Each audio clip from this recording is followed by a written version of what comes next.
नहमदुहु व नुसल्ली अला रसूलिहिल करीम अम्मा बाद फ़ाऊज़ु बिल्लाहि मिनश शैतानिर रजीम बिस्मिल्लाहिर रहमानिर रहीम। मेरे तमाम देखने वालों को मेरी तरफ़ से अस्सलामु अलैकुम व रहमतुल्लाहि व बरकातुहू। उम्मीद करती हूँ कि आप सब खैरियत से होंगे। दुआ है अल्लाह जल्ला शानुहु आपकी तरफ बढ़ने वाले हर शर को खैर में बदल दे, आमीन सुम्मा आमीन। आज के सबक में हम सूरतुल मुज़्ज़म्मिल का तीसरा हिस्सा पढ़ेंगे। सबक के आगाज़ से पहले आपको ये बताना चाहूँगी कि जब हम कुरान पाक पढ़ते हैं और कुरान पाक में दिल ना लगे या कुरान पाक पढ़ने को दिल ना करे तो हमें क्या करना चाहिए। तो कुरान मजीद में के पढ़ने में दिल लगाने का तरीका ये है कि कायदा है कि अगर कोई हमसे कहे कि हमको थोड़ा सा कुरान पाक सुनाओ कि आप कैसा पढ़ते हो, तो इस वक्त जहाँ तक हो सकता है हम क्या करते हैं, खूब बना सिवार कर लफ्ज़ों को संभाल कर अच्छे तरीके से पढ़ते हैं। तो अब अपने दिल में ये सोचें कि जब आप कुरान पाक पढ़ने का इरादा कर रहे हैं तो पहले दिल में ये सोच लें कि गोया अल्लाह ताला ने हमसे फरमाइश की है कि हमको सुनाओ आप कैसा कुरान पढ़ती हो। क्योंकि कुरान पाक पढ़ना या नेक आमाल करना इसमें मेरा या आपका कोई कमाल नहीं है। ये सब कुछ नेक आमाल जो हम करते हैं वो अल्लाह ताला की तौफीक से करते हैं। जिसको तौफीक मिल जाती है वो कर लेता है और जिसको नहीं मिलती तो वो इससे महरूम रह जाता है। तो ये समझना कि ये मेरा कमाल है, मैं इतनी नेक हूँ, मैं तहज्जुद पढ़ती हूँ, मैं नमाज़ पढ़ती हूँ, मैं कुरान पाक की तिलावत करती हूँ, तो इस पर अल्लाह का शुक्र अदा करें। ये ना सोचें कि इसमें मेरा बहुत बड़ा कमाल है, बल्कि किसका कमाल है, अल्लाह का कमाल है। अल्लाह ताला चाहते हैं तो आपको तौफीक मिलती है, अल्लाह ताला ना चाहे तो आपको तौफीक नहीं मिलती। तो जब हमारा दिल चाहे कि हम कुरान पाक की तिलावत करें तो गोया अल्लाह ताला ने हमसे फरमाइश की है कि हमें सुनाओ आप कैसा पढ़ते हो। और यूँ समझो कि अल्लाह ताला खूब गौर और तवज्जो से हमारी तिलावत सुन रहे हैं। तो ये ख़याल करो कि जब हम आदमी के किसी इंसान के कहने से लफ्ज़ों को बना सवार कर पढ़ते हैं तो अल्लाह ताला के फरमाने से, जो कि सब जहानों का मालिक है, बादशाह है, उसने जब फरमाया कि कुरान पढ़ो तो उस वक्त तो हमें उससे भी ज़्यादा, पहले से भी ज़्यादा खूब संभाल कर लफ्ज़ों को पढ़ना चाहिए। ये बातें सोच कर आप कुरान पाक पढ़ना शुरू करें और जब तक कुरान पाक पढ़ती रहें इन्हीं बातों को ख़याल में रखें, जहन में रखें। और जब पढ़ने में बिगाड़ होने लगे या दिल इधर उधर भटकने लगे तो थोड़ी देर के लिए कुरान पाक पढ़ना बंद कर दें और दोबारा से इन बातों को सोचें, याद करें। इंशाअल्लाह इस तरीके से सही और साफ़ भी पढ़ा जाएगा और दिल भी इधर उधर मुतवज्जे नहीं होगा, बल्कि कुरान की तरफ मुतवज्जे रहेगा। अगर आप एक मुद्दत तक इसी तरह पढ़ती रहोगी तो फिर आसानी से कुरान पाक पढ़ने में दिल लगने लगेगा।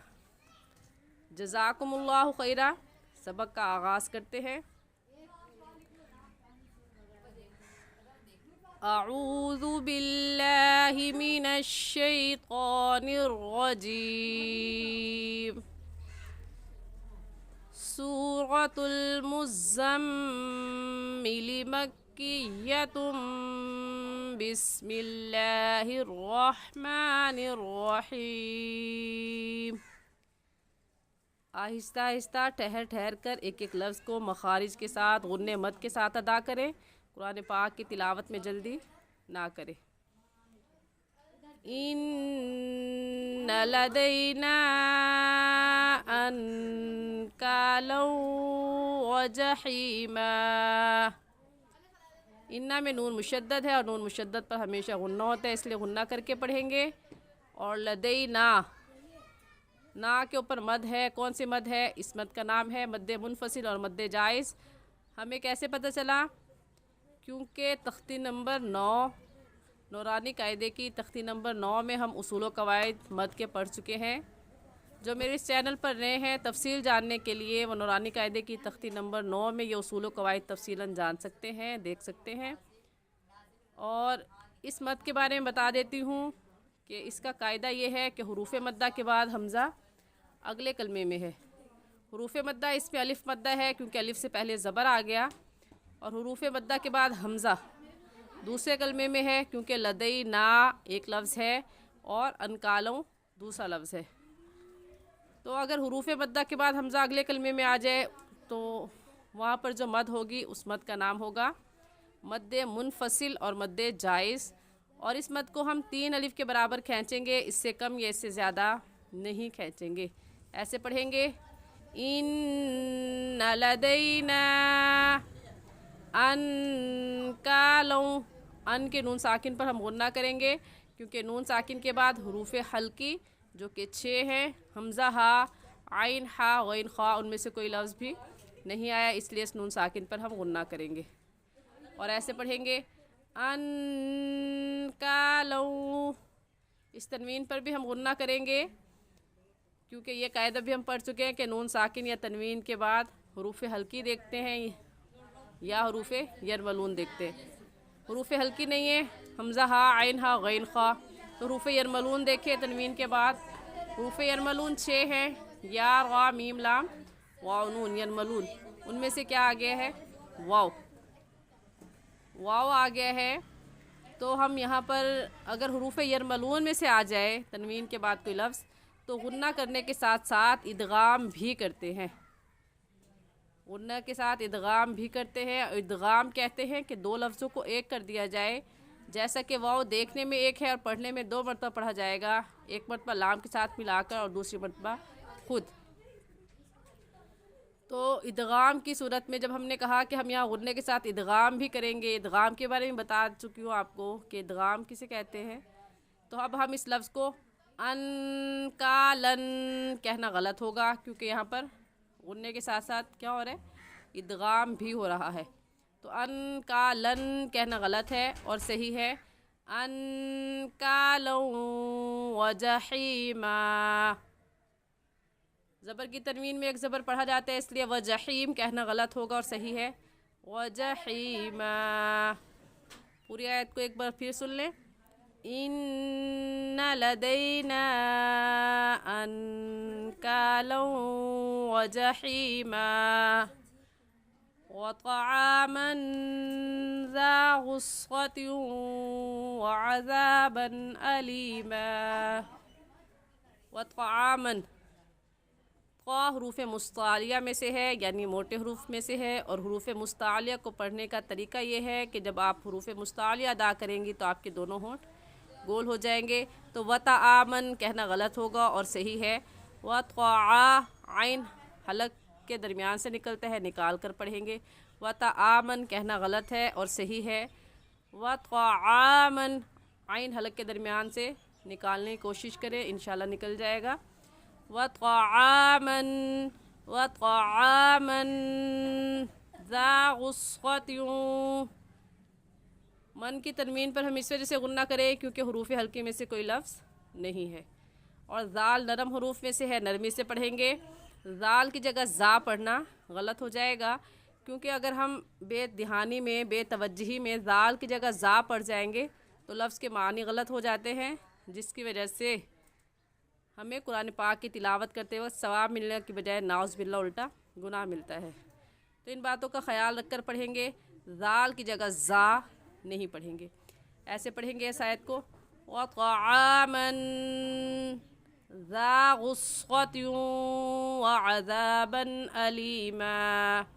عذاباً پر غنہ اس وجہ سے نہیں کیا کیونکہ تنوین کے بعد حروف حلقی جو کہ 6 ہیں، حمزہ ہا، عین ہا، غین خا میں سے حمزہ آ گیا ہے، اس لیے اس تنوین پر ہم غنہ نہیں کریں گے، ایسے کہیں گے وَعَذَابًا أَلِيمًا۔ آیت کو دوبارہ سن لیں، وَطَعَامًا ذَا غُصَّةٍ وَعَذَابًا أَلِيمًا يَوْمَ تَرْجُفُ الْأَرْضُ وَالْجِبَالُ وَكَانَتِ الْجِبَالُ كَثِيبًا مَهِيلًا۔ یوم ترجفو، ترجفو میں را ساکن آ گیا ہے اور را ساکن سے پہلے والا لفظ تا ہے جس کے اوپر زبر ہے، تو اس را ساکن کو پر یعنی موٹا کر کے پڑھیں گے، اور موٹا کرنے کا طریقہ کہ آپ کے دونوں ہونٹ گول ہو جائے۔ ऐसे पढ़ेंगे तारुद, सिर्फ रा को गोल करना है, ता को नहीं मोटा पढ़ना। ऐसे पढ़ेंगे तारु तारुजुफुल अरुज़ु, यहाँ पर भी रा साकिन से पहले ज़बर है तो रा साकिन को मोटा पढ़ेंगे। अरुज़ु वल जिबालु व कानतिल जिबालु कसीबम महीला। इस तनवीन पर गुन्ना करेंगे क्योंकि तनवीन के बाद हुरूफ यरमलून जो कि 6 हैं, या रा मीम लाम वाव नून, यरमलून उनमें से मीम आ गया है तो यहाँ गुन्ना करने के साथ साथ हम इदगाम भी करेंगे।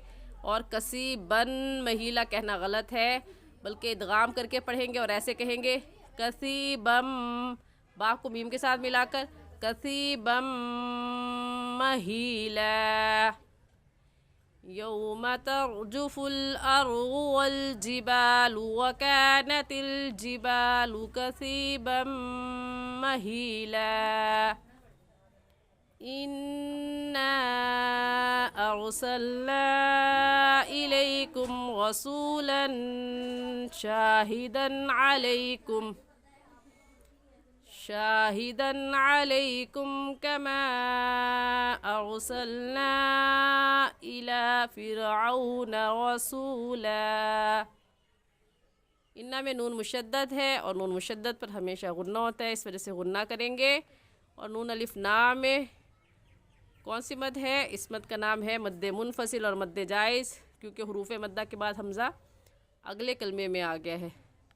इस वजह से इस मद को 3 अलिफ के बराबर खींचेंगे, इससे कम या ज़्यादा नहीं खींचेंगे। अरसलना में भी हुरूफ मद्दा के बाद हमज़ा अगले कलमे में आ गया है, तो इस मद का नाम भी मद्द मुनफसिल और मद्द जायज़ होगा। रसूलन पर हमने गुन्ना इस वजह से किया क्योंकि तनवीन के बाद हुरूफ हल्की जो कि 6 है, हमज़ा हा आइन हा गैर खा में से कोई लफ्ज़ नहीं आया, इस वजह से इस तनवीन पर हम गुन्ना करेंगे और ऐसे कहेंगे रसूलन शाहिदन। इस तनवीन पर हम गुन्ना नहीं करेंगे क्योंकि तनवीन के बाद हुरूफ हल्की जो कि 6 है, हमज़ा हा आइन हा गैन खा में से आइन आ गया है, इस वजह से इस तनवीन पर गुन्ना नहीं करेंगे। कमा में मद्द मुनफसिल और मद्द जायज़ है क्योंकि हुरूफ मद्दा के बाद हमज़ा अगले कलमे में है। अरसलना में भी मद्द मुनफसिल और मद्द जायज़ है क्योंकि हुरूफ मद्दा के बाद हमज़ा अगले कलमे में है। एक मरतबा फिर आयत सुन ले, ऐसे पढ़ी जाएगी। इन्ना अर्सलना इलैकुम रसूलन शाहिदन अलैकुम कमा अर्सलना इला फिरऔन रसूला। आज के लिए इतना ही सबक। आसान तजवीज़ सीखने के लिए हमारे साथ जुड़े रहिए। अस्सलामु अलैकुम वरहमतुल्लाहि वबरकातुहू।